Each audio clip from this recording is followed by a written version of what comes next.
Welcome to Wellste channel. Today let me introduce another locking type canopy pole, the spring button canopy pole. Looking at this one, the standard size is 32 millimeters and the two sections connected by the spring button. When you want to adjust the height, you need to connect two tubes. First, push the button. Then connect the tubes. Loosen it up. Now it was done. It is easy to operate. The spring button canopy pole is suited for large canopies. The length of each tube is about 2.3 feet.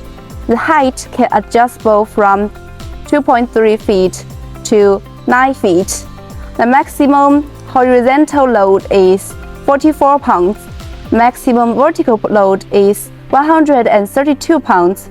And the unit weight is about 0.34 kilograms and easy to carry. The color of the spring button canopy pole is very beautiful.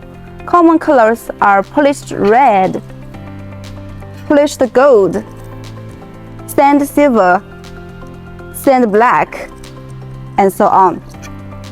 Okay, these are two kinds of canopy poles. Wellste also provide you with assembled parts like a tarp, windproof rope, window rope adjuster, run pegs, and so on. Contact us now. Wellste teams will give you a quick quote with a satisfactory price.